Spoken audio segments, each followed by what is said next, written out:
Wahai habaib muasal Yaman, yang ngeyel ngaku jadi turunan baginda Nabi Rasul pilihan, padahal nasab tak tersambungkan. Baginda Nabi Rasul pilihan, padahal nasab tak tersambungkan.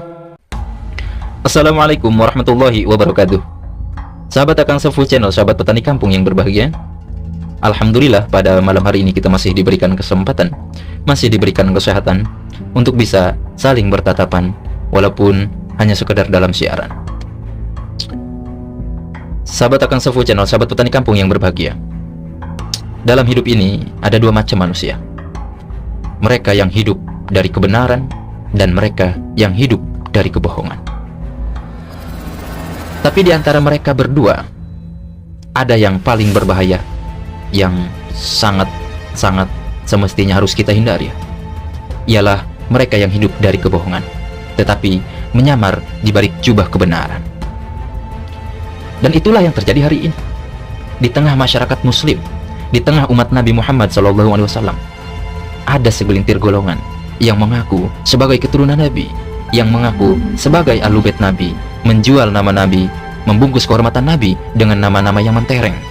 Sayyid lah, habaib lah, zuriyah lah, ahlul bait lah. Tapi ketika kita meminta bukti, ketika kita meminta sanad nasab yang sahih, ketika kita mengajak mereka untuk duduk bersama membuktikan bahwa mereka benar-benar cucu Nabi, apa yang mereka tanggapi? Apa tanggapan daripada mereka? Apa jawaban mereka? Apa tingkahnya mereka? Apa yang dilakukan oleh mereka? Mereka justru menghindar, pemirsa. Mereka justru memutar balikan fakta. Mereka menyerang pribadi ulama yang berani mengungkap kebenaran. Mereka membalasnya dengan framing, bukan dalil, bukan hujah, bukan argumentasi. Mereka membalasnya dengan cacian, pitahan, bukan dengan kajian. Sahabat Akang Sefu Channel, sahabat petani kampung yang berbahagia, disinilah letak persoalannya. Kita sedang menghadapi fenomena penipuan sejarah yang dibungkus dengan kesucian. Kita sedang menyaksikan bagaimana umat ini dikendalikan oleh kultus darah Yaman, oleh keturunan yang tidak terbukti, oleh nasab yang ketika dikaji justru terbongkar kepalsuannya. Dan salah satu tokoh besar yang hari ini menjadi sasaran mereka ialah bukan karena salah, tetapi karena berani berkata benar. Ia adalah Kiai Haji Ihmaduddin Utsman Al-Bantani. Beliau meneliti, bukan menuduh. Beliau menyusun riset, bukan mengarang cerita. Beliau membaca dokumen, kitab nasab, manuskrip, catatan silsilah dari negara asalnya mereka, entah itu mungkin dari Hadramaut, Yaman, hingga Nusantara ini. Bukan menyebar hoax. Tapi apa yang beliau dapatkan?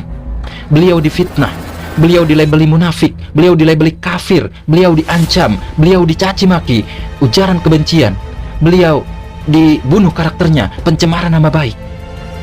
Kenapa demikian?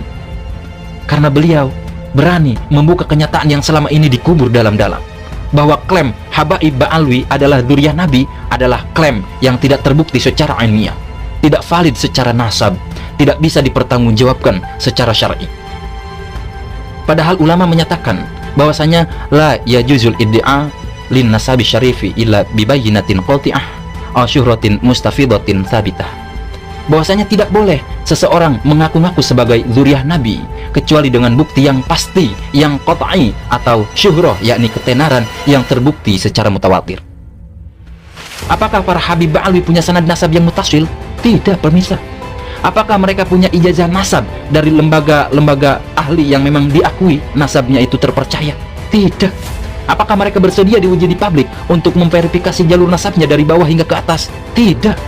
Tapi mereka terus tampil di panggung, diundang ke mimbar-mimbar, dipuja dan dipujinya, dipeluk bak wali, dicium tangannya, bahkan kakinya, dibela mati-matian oleh fans fanatiknya, oleh para mukibin-mukibinnya itu yang sangat buta dan dibutakan olehnya.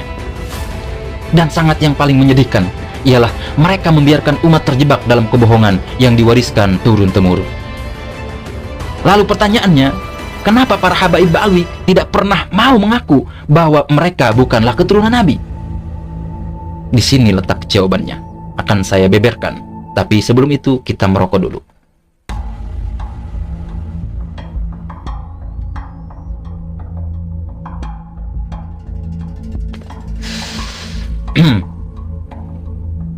Ini dia jawabannya. Yang pertama, karena nasab itu adalah modal dagang mereka yang paling besar, sekali, yang sangat paling laris lah ya. Tanpa status mereka sebagai dzurriyyah Nabi, siapa mereka? Ulama? Ya tidak semuanya lah. Bahkan yang jadi ulama dari kalangan mereka itu minoritas kecil sekali dibandingkan dengan ulama-ulama Nusantara, ulama-ulama kita, ulama-ulama dari para wali songo gitu ya. Apakah mereka mursyid? Tidak.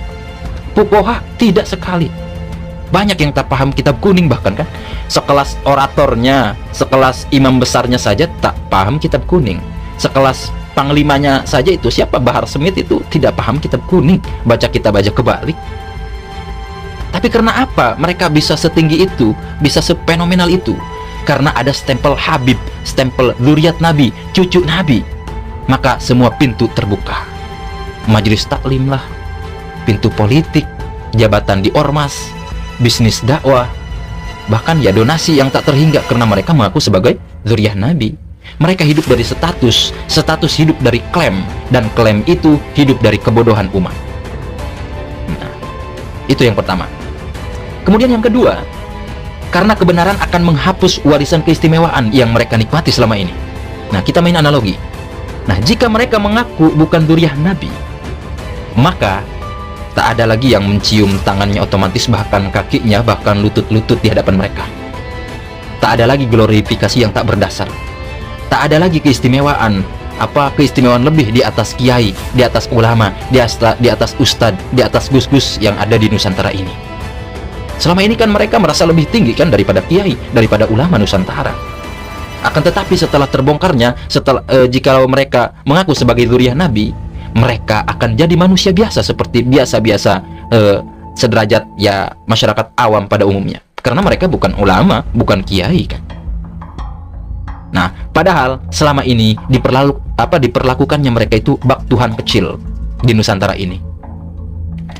Maka mereka lebih memilih berbohong sepanjang hidupnya daripada sampai turun harga dirinya, daripada turun derajatnya, daripada mengakui fakta dan kehilangan kehormatan duniawinya. Itu yang kedua.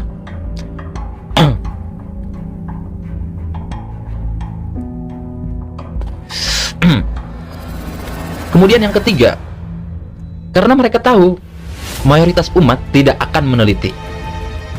Betul sekali.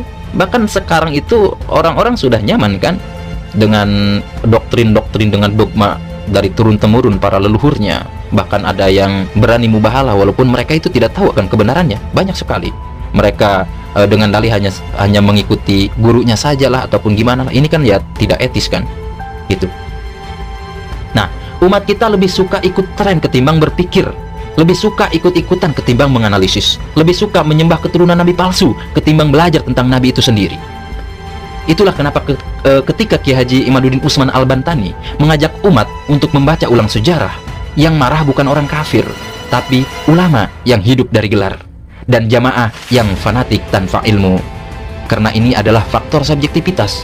Ada karena mungkin dia punya menantu habaib, atau relasi bisnisnya dengan habaib, atau mungkin mereka hidup di ketiak habaib karena memproklamirkan, mempromosikan habaib sebagai cucu Nabi, sehingga mereka mengangkat si cucu Nabi yang disangkakannya itu terangkat pula derajatnya, sehingga mudah memanipulasi umat juga.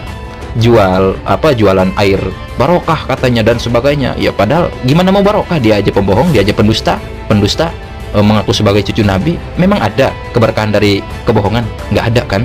Emang ada kedustaan itu menjadi barokah ataupun syafaat, bahkan menjadi wali sekalipun? Nggak ada. Ya kan lucu. Nah, sahabat Akan Sefu Channel, sahabat petani kampung yang berbahagia, ada dua jenis dzurriyyah Nabi Muhammad SAW. Yang pertama yang benar-benar dzurriyyah ya, seperti keturunan Hasan dan Husain di Irak. di Mesir, di Maroko, dan sebagian keturunan Fatimiyah yang sanadnya valid dan masih terjaga. Kemudian ada lagi yang sekadar klaim, seperti kelompok Ba'alwi ini yang dari Hadramut, yang membangun narasi sendiri, memalsukan nama-nama dalam silsilah dan menjualnya ke berbagai penjuru dunia. Nah, dan Kiai Haji Imaduddin Utsman menunjukkan bahwa nama Ahmad bin Isa al-Muhajir tidak pernah terbukti sebagai keturunan Nabi. Nama para leluhur Ba'alwi tidak terbukti sebagai keturunan Nabi, dan banyak nama dalam Syajarah Ba'alwi tidak dikenal oleh para mu'arrikh ataupun para sejarawan klasik, dan jalur nasab mereka penuh tumpukan yang tak bisa diverifikasi, divalidasi. Nah, dan ini bukan fitnah loh, ini fakta, ini ilmu. Siapa yang menyebar hoaks tentang Nabi? Siapa yang memalsukan nasab? Siapa yang menghina Nabi? Yang mengaku-ngaku sebagai cucu beliau tanpa bukti? Dan siapa yang benar-benar mencintai Nabi? Orang yang meluruskan nasab, menjaga keaslian sejarah, dan menolak setiap bentuk pemalsuan atas nama Rasulullah SAW.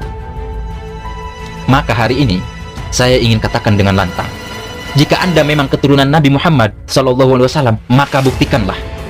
Bukan dengan sorban, bukan dengan solawatan di atas mimbar, di atas panggung, bukan dengan hujatan, caci makian, tebar fitnah, tapi dengan sanad yang sahih, yang bisa diuji, yang bisa diverifikasi oleh ulama nasab dunia, oleh pemeran utama dalam disiplin ilmu kajian nasab ini. Dan jika Anda tidak bisa membuktikannya, maka diamlah. Jangan peralat nama Nabi demi keuntungan pribadi. Jangan jadikan Rasulullah sebagai komoditas dagang, sebagai promosi untuk menggapai kehormatan yang suci, sebagai promosi untuk menggapai suatu keinginan-keinginan yang tak teranulir dengan ambisi. Sahabat Akang Sepuh Channel, sahabat petani kampung yang berbahagia, jangan takut mencari kebenaran. Jangan takut berdiri di sisi orang jujur meskipun dia minoritas. Jangan biarkan generasi anak cucu kita tumbuh dalam penipuan yang dibungkus agama. Kiai Imad telah membuka jalan, kini saatnya kita berjalan di belakangnya, membela bukan karena beliau hebat, tapi karena kebenaran memang pantas diperjuangkan. Kita tidak akan diam, kita akan terus bersuara sampai semua Habib palsu itu, sampai semua zuriat Nabi palsu itu angkat kaki dari mimbar, dari panggung turun, sampai nama Rasulullah SAW tidak lagi dijadikan tameng bagi para penipu yang berkedok suci, yang berjubah agamis seolah memperlihatkan kesuciannya itu. Allahu Akbar. Allahul musta'an ala ma yasifun. Mungkin hanya itu saja yang bisa saya sampaikan. Kurang lebihnya mohon dimaafkan apabila ada kekeliruan kata. Akhirul kalam, Akang Sepuh Channel. Wallahul muwaffiq ila aqwamit thoriq. Wassalamualaikum warahmatullahi wabarakatuh.